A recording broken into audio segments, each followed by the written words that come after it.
Honey bless everyone, it's your girl Nix, your natural nutty sister, and today I'm going to show you how I actually fill this raised bed. And I'm going to do this according to how the soil profile is and the soil horizon.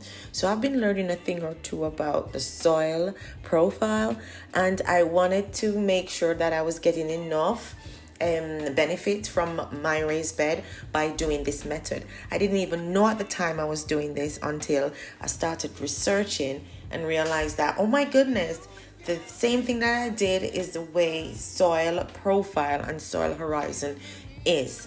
So basically, we're going to look at the layers of the soil, and we're going to go through each layer of the soil, why they are like that, and how they benefit your plants by giving the soil rich nutrients that the plants would absorb through the roots by watering and feeding that entire ecosystem. Today I learned that you have an area of the ground that is called bedrock, which is the parent of all the soil. That's rock, that's the base of Earth's core, and it's called bedrock. It has other elements and chemical compounds such as silt and rocks, limestone, granite, and this is a parent material, and it's formed under the base of the ground, and that's the last layer. Okie dokie. Now let's look at the other layer, which is the plant material. This is a section that contains also rock particles and fragments. This area breaks down bigger rocks and has a light color. You can also use plant materials such as I'm using here, the elderberry, and the elderberry needs to be quilted before you actually use it. So I'm using that for part of my added nutrients builder, and it helps to decompose. Although this might take a few years to fully decompose, it will add lots of nutrients to the garden bed. The elderflower is a plant that will also attract wildlife and the wildlife system like bees and pollinators and other insects that are needed to guard off, and to protect the garden ecosystem. And we also benefit from the decomposition of the elderberry as it slowly releases all its nutrients into the soil, creates bacterial and fungal that is beneficial for our garden. So when we cut back our trees, our elderberry trees, you don't need to throw those trees away. You can actually bring them back to the garden because they'll add other nutrients to the garden, and it helps to make the elderberry manageable as well, especially in the time where you need sunlight to come through on your garden. So I cut back my elderberry plants in the spring and leave the rest so it can bring forth my flowers for my elder tea and my elderberries for my tinctures and my syrups and my extracts. So the elderberry I'm using as a live material because I want it to break down, as I said, in the garden further.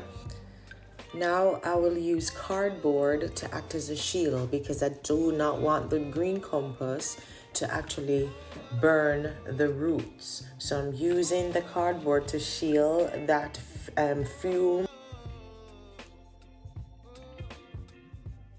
So I'm going to pack this layer with a bit of soil from my garden, some cardboards, and some vegetation like some kitchen scraps that has started to decompose. So the bacterial and the fungal has start eating the substance or the material.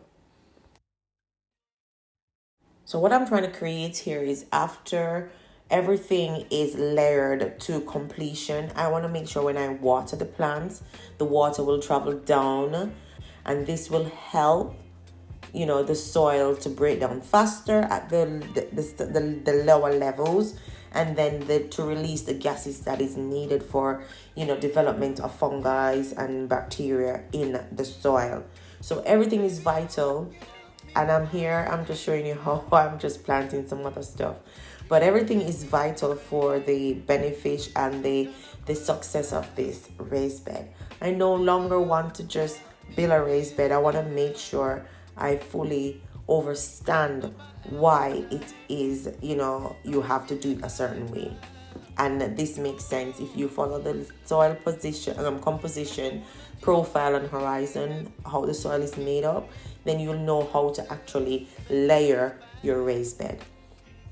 Then we're going to move on to the layer, where I actually show you how I'm going to use the dirt from my garden that has a mulch in, has trees, leaves over the years, twigs, branches, dead animals, everything rotten down, to create a beautiful compost that I'm going to be using. So this soil can help to break down and transport, this soil into a healthier soil.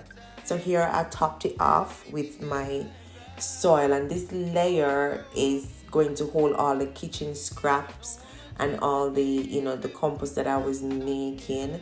When the water comes down from here, as I say, from the soil where you have the twigs, the dead animals, the plants, leaves, and all of that, you'll realize that the water that passes down to the soil, it brings bacteria and fungi to the base of the raised bed, and then this will start activate the base to decompose.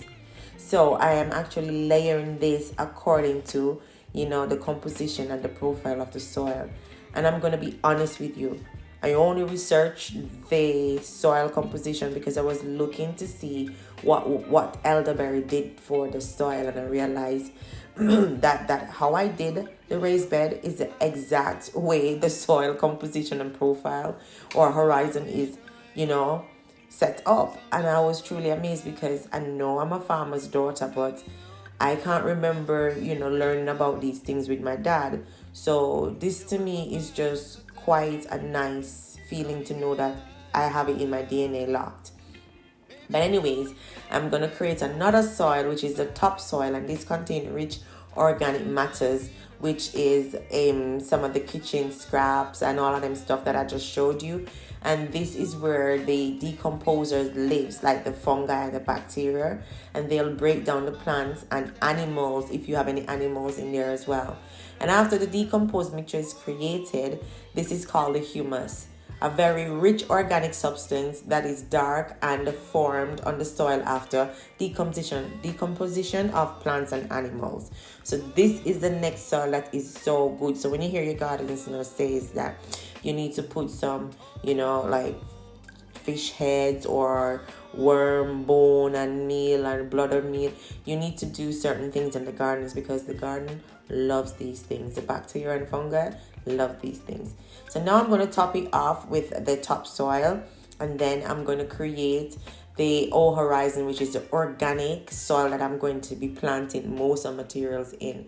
And this is consists of the it's a nutrient moisture retention soil, which is full of like dried old twigs, branches, leaves, dead roots, sticks, fallen trees. And some areas are thin and some soils are thick, and some they don't even have soil. Some soils don't even have all of these material. It's just a natural organic material. So now I've created a nice top layer, which this was my compost that I was making, and it didn't break down quite fully. So this is nice because it's an organic material at the top. And then I'm going to just top it off with my soil that I found in the garden. And I make sure this is going to be around 12 inches deep, because I want to make sure that I have enough soil to plant, and I have to leave area for when it starts to sink, then I can add more soil to it. I've planted this stuff out Friday, and today is Monday, and they have grown so much. And I'm actually doing an experiment.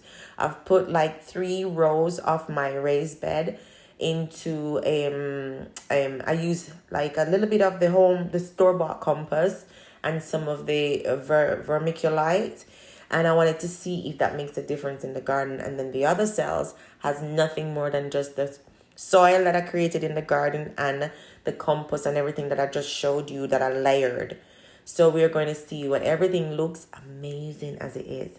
So now that my container is empty, I can start to, collect more kitchen scrap and start this journey over again. And now I'm going to create my compost, my real dark rich compost.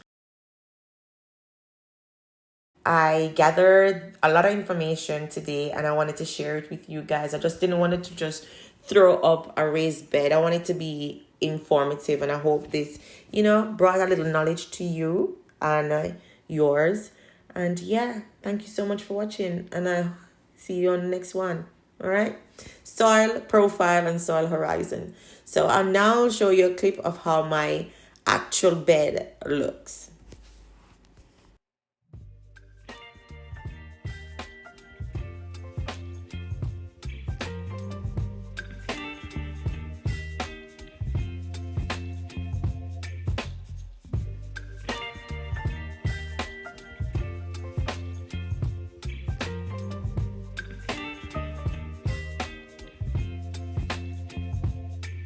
Baby, you give me ice and fire.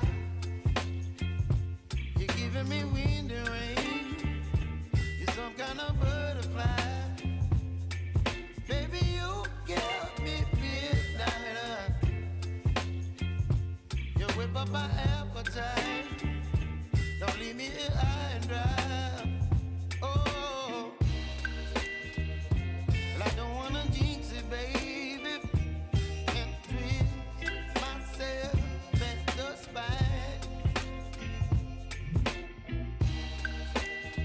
Don't wanna overthink it, baby. It's just twist your body and mine. Baby, you give me ice and fire. You're giving me wind and rain. You're some kind of butterfly. Baby, you give me midnight. You whip up my appetite. Don't leave me here high and dry. Oh, but I don't